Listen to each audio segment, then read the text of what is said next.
Hello everyone, my name's Kate and I'm a behaviour specialist in the Waltham Forest Learning Disabilities team at Coleridge Road. We've been showing you different things that you can do while you're at home, and today I thought we could make some fruit crumbles together. First of all, I'm going to show you what you'll need. So you'll need a container to make your fruit crumble in. You could use a foil tray like this that you might get when you've had a takeaway. You could use a bigger container like this one, or you could use some small containers like these, and you could maybe make a few of them. So here are those. You just need to make sure that your container is safe to go in the oven. You'll also need some scales to weigh your ingredients, and the ingredients that you will need are, first of all, some fruit. So you could use, I'm using tin fruit, you could use peaches or pears or rhubarb, which I think I'm going to use today. If you're using tin fruit, your fruit will already be soft. But if your fruit isn't soft, then you might want to make it soft first by cooking it in a pan with a couple of tablespoons of sugar. You will also need the ingredients for the topping of your crumble. So you will need some flour. You can use plain flour or self-raising flour. And I'm going to use 80 grams of flour because I'm just going to be making some smaller crumbles. But if you're making a big one, then you might want to use about 160 grams of flour. You'll also need some sugar.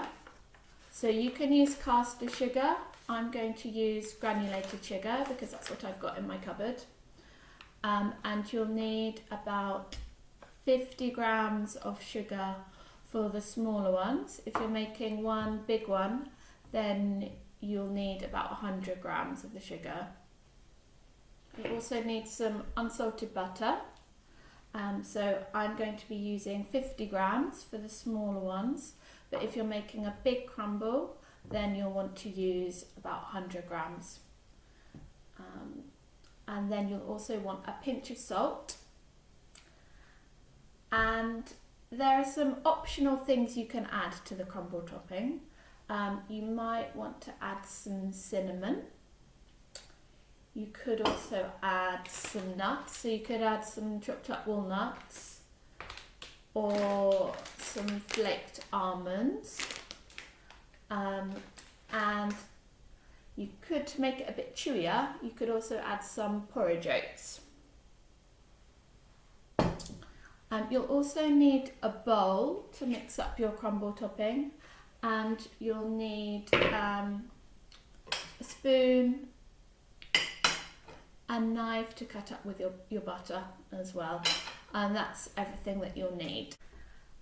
Before I start making the mixture, I'm going to put my oven on so that it's nice and hot for the crumble when it's ready. And you need to set your oven to about 190 degrees.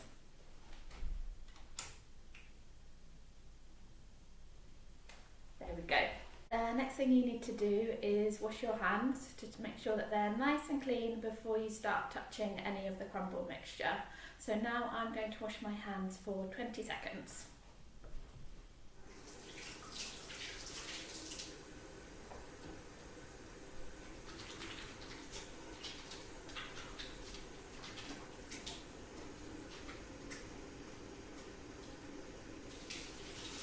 Now that I've washed my hands for 20 seconds and they're nice and clean, I can start making my crumble.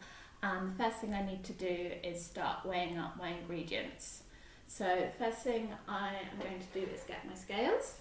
So I want to have 80 grams of flour. If you're making a big crumble, you'll want 160 grams of flour. So I have my scales here. I've got a spoon and I'm just going to weigh out my 80 grams.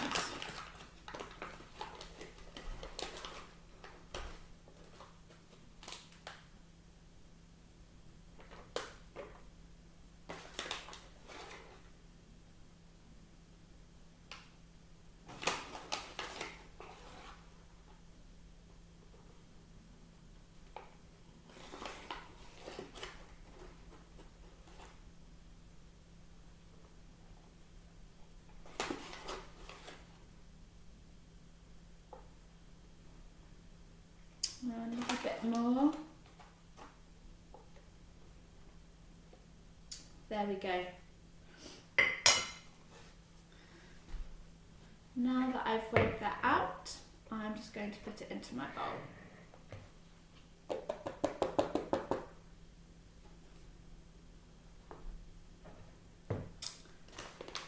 Next we'll get the sugar.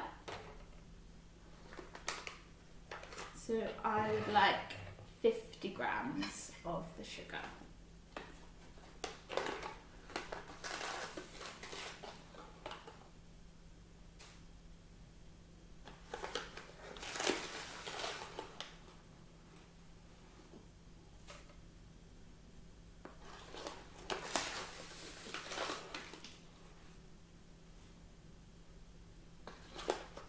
A little bit more.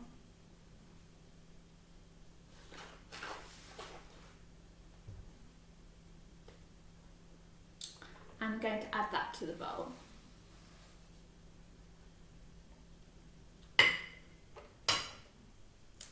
And the last thing I'm going to be weighing out is the butter, and I would like 50 grams of the butter.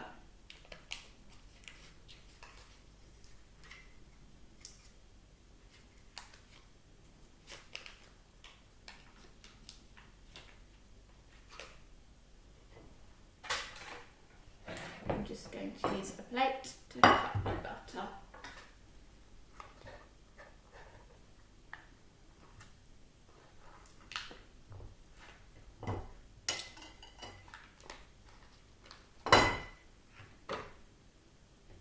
There we go.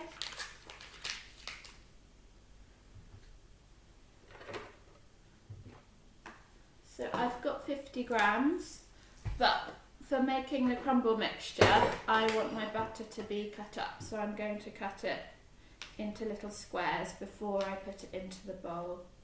Just using my knife, being careful of my fingers and cutting that up.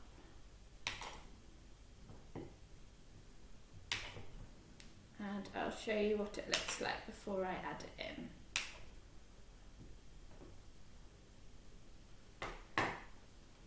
So there we go, that's the butter, 50 grams cut up.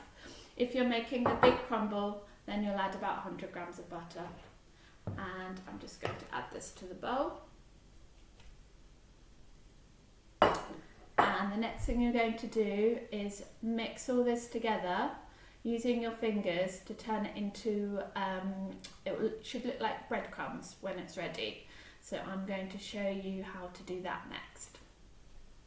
The next part of the recipe is mixing up the crumble mixture, so the flour, the sugar and the butter, and you use your fingers for this, so that's why you washed them. And you just put your fingers in and you rub the flour and the sugar into the butter. Feels a bit sticky, but just keep going, keep rubbing it in.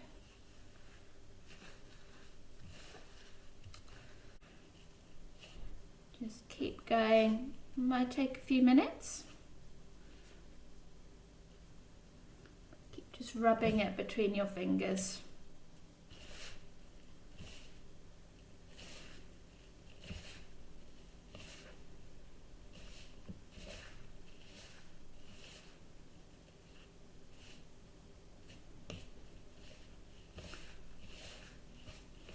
Okay, I think I've got the breadcrumbs ready now, so I'll just show you a bit more closely. There you go, it's a bowl of breadcrumbs, and I'm just going to wash my hands again because they're a little bit sticky before I show you what to do next. Okay, so now that I've got my hands a little bit cleaner again, I'm going to add the pinch of salt.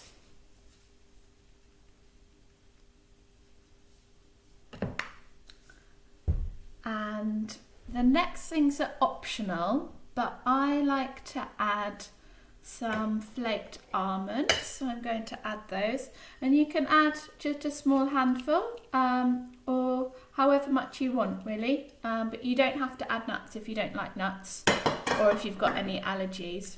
And then I also like cinnamon, so I'm going to add some cinnamon to my mixture. About a teaspoonful I'm going to add. And then the last thing that I like is porridge oats, so I'm going to add those to my mixture as well.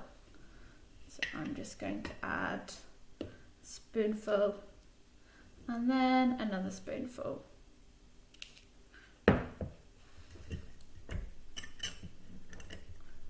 Once your mixture's ready, you can mix it all together using a spoon.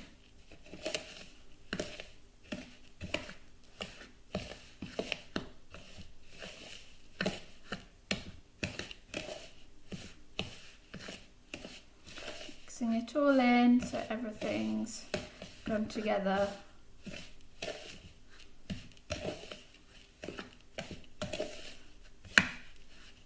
There we go, I think that's okay. Okay, now you need to fill your container. I'm just going to be making some small crumbles today, so I've got this one. And you need to put your fruit in. So I'm making rhubarb crumbles, so I've got a tin of rhubarb. As I said, if you're using fresh fruit that's not in a tin, you want to make sure it's soft. So if you're cooking something like pears or fresh rhubarb or apples, you might want to heat them up in a saucepan with a couple of tablespoons of sugar for about 15 minutes or until the fruit's soft before you put it into the container. This fruit's already soft, so I'm going to start putting it in. Just carefully. And the important thing is you need to leave a bit of room for the crumble on the top. See, I've left a little bit of a gap at the top because I need to leave some room for my crumble mixture. So I'm going to put the fruit to the side, and now I'm going to add the crumble mixture to the top.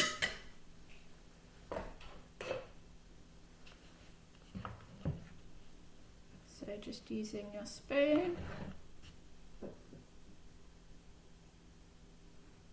And adding it on. Just make sure it's spread out so that it covers all of the fruit.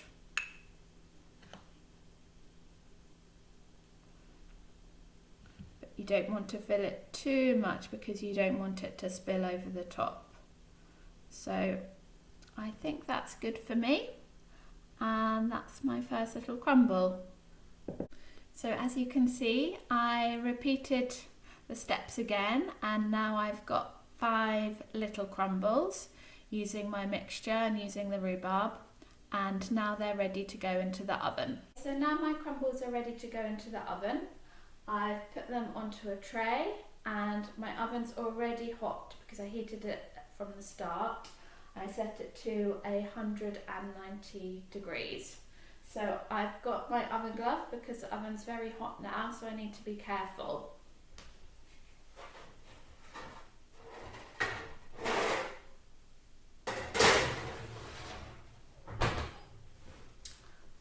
So now I'm going to leave the crumbles in the oven for 30 minutes, and then I'm going to check. What I want to see is I want the crumbles to be a little bit brown or golden at the top, and that shows me that they're ready. My crumbles have been in the oven for 30 minutes now, and I've been waiting very patiently. I think they're ready, so now I'm going to take them out of the oven. Again, I'm going to use oven gloves because the tray is very hot.